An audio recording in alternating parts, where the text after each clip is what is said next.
Hey guys, I'm jumping in here just to give you a little bit of a weight loss update. I'm filming this ahead of time just because I have such a busy schedule that I wanted to make sure I got it in a weight loss update for you all to put into my what I eat in a day video, which is going to be very realistic as all my what I eat in a day videos are. Just to give you a heads up, so we're still in October, that's right, still in October, time flies. And so far, I'm nearing around 40 pounds lost, and it's been nearly effortless. Seriously, it's been very, very easy. I get to eat literally all the food that I want and feel satiated and satisfied and not feel guilty at all. It's kind of fantastic. I'm so happy that I found this way of eating, and it's really, reaping a lot of benefits with this. So my goal by the end of this year, 2020, is to lose around 50 pounds. So I have a little over 10 pounds to go for the remainder of the year. However, I'm in no rush to really make sure I hit that number.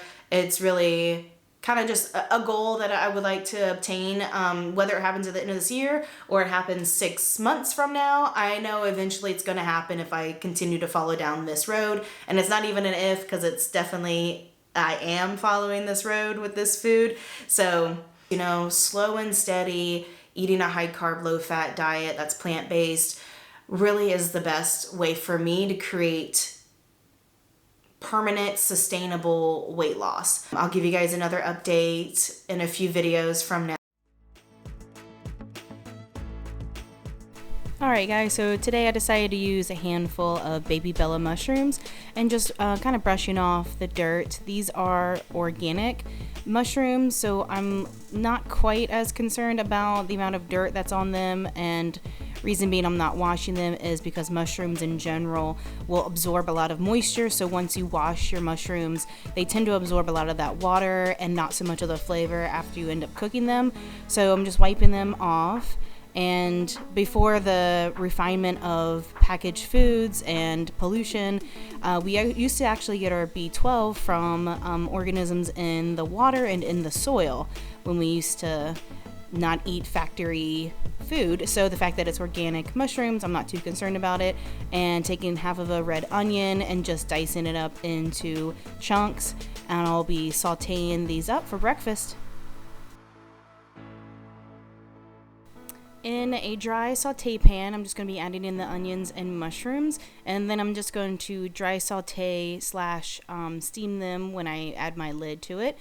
Without adding any water, usually the mushrooms and more or less the onions will release enough water when they're being cooked to make sure it doesn't stick. And while those are cooking, in my Instant Pot, I'm adding in the little steamer tray that comes with it, and then a little bit of water, and I'm using 2 different sweet potatoes. One of them I'm going to be eating myself, and the other one is for my husband. So one is the Murasaki sweet potato, and this I believe is a Japanese sweet potato. So depending on the size of the potatoes would depend on how long I would need to cook them. So I ended up cooking these potatoes for roughly 18 minutes just because it wasn't quite cooked all the way through when I did it shorter time. So you just kind of play it by ear. And once my mushrooms and onions have cooked down, I'm going to be adding in about 3/4 of a bag of spinach, basically just filling it up until it just starts to spill over, and then I'll be adding my lid to steam the rest of it.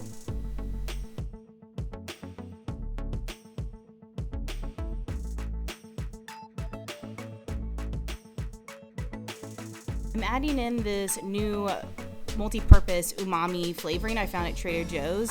I thought I hit literally the jackpot. I was so excited when I got this and have been obsessed with using it ever since. And then using a little bit of coconut aminos to add to it. Those two together makes any dish so savory and so delicious.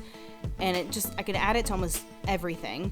Umami is more of the savory taste bud that you have on your tongue, aside from the salt and the sweet parts. Savory is another one, and it just uses a blend of like dried mushroom powder in there, a little bit of salt as well.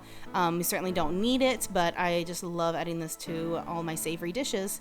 And then once my potato is completely cooked through, I'm gonna add that to my plate with a little bit of cinnamon.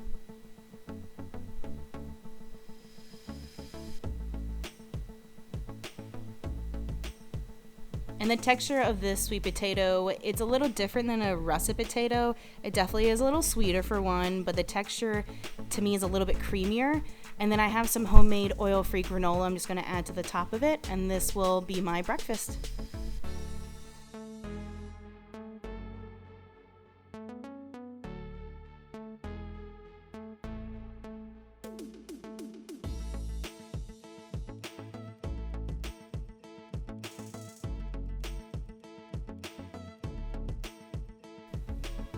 And about an hour or two later, I got kind of hungry for a snack.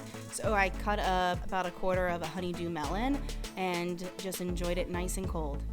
For lunch, I'm going to be making a ginormous salad once again, but using a bunch of field greens and then chopping them up to be very, very fine. This is going to break down how much of the salad there is and make it a lot more easier to eat. That way, your jaw doesn't get exactly exhausted after eating so much salad, but you still feel full and you still are not ingesting too many calories.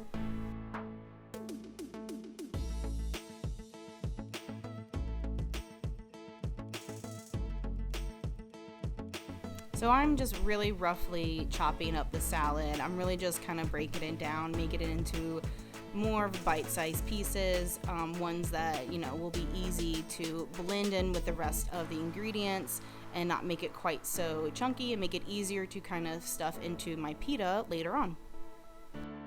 And in my bowl of mixed greens, I'm adding in quite a bit of arugula, love arugula, and also adding in some alfalfa sprouts and about a quarter of an avocado. I'm gonna basically smash this and kind of massage the salad so that the avocado is incorporated throughout the entire thing. And this will add a little bit more of decadence to the pita salad combo.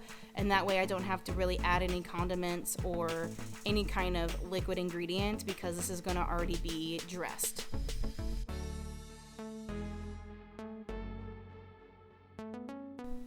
Adding in again a little bit of coconut aminos. I really love using this as a salad dressing, and then top it off with that umami seasoning again I got from Trader Joe's. Mixing in my salad really well just to make sure everything is evenly coated.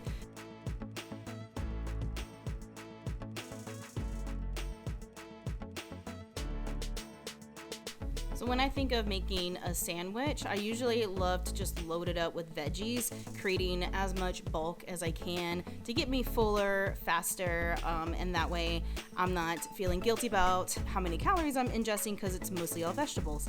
So I started off with slicing up a tomato, and then I always love using a little bit of red onion.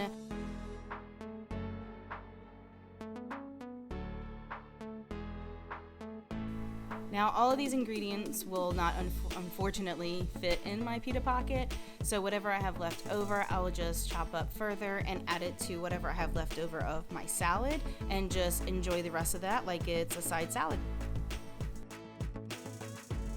Then slicing up a dill pickle. Since I do not have pickle slices, I only had these whole pickles, but easy enough, I can just slice this thinly and add it to my sandwich.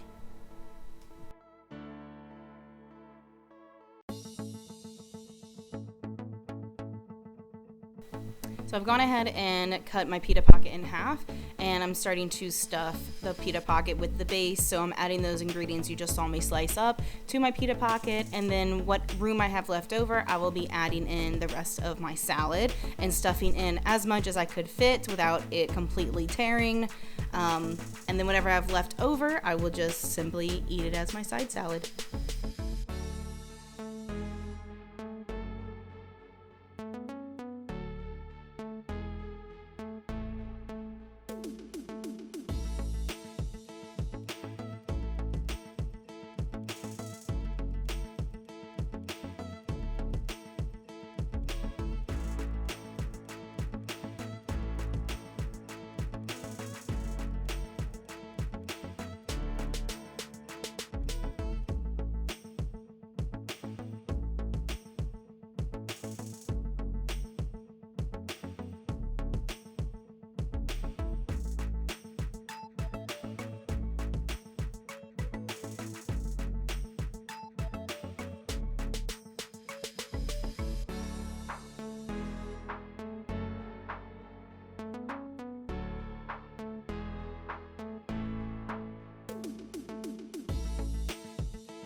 So for dinner, I'm taking 2 zucchinis. I'm just gonna dice them up.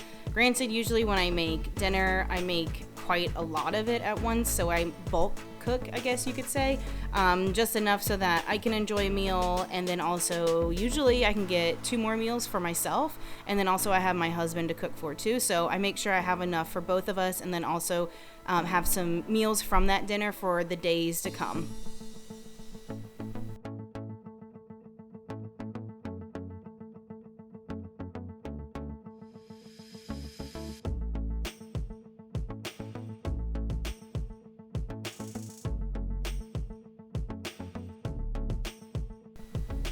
Taking also some more mushrooms, I'm going to be dicing these up as well and then adding them to my little saute.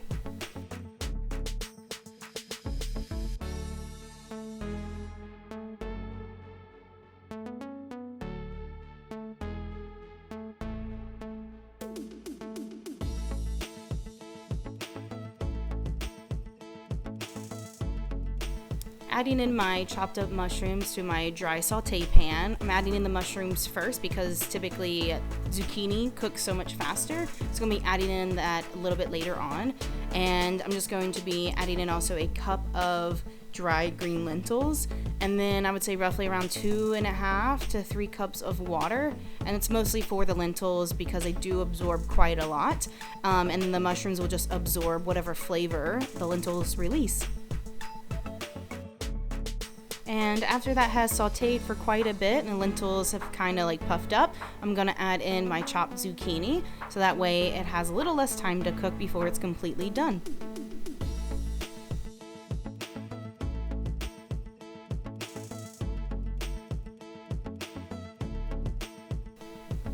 Followed by as much of this bag of chopped kale that I can fit into the pan. I get probably about 3/4 through it before it completely overflows, so just filling this up until it almost overflows and then placing my lid over it for it to steam for the rest of the time.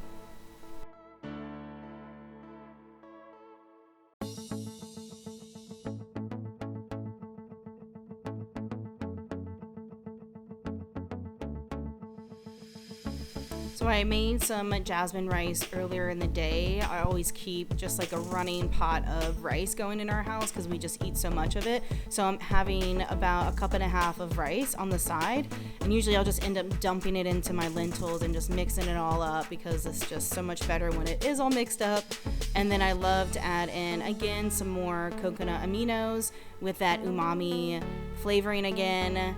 Like I said, I feel like I hit the jackpot when I found that seasoning at Trader Joe's. I've been putting it in literally almost everything that you have seen today.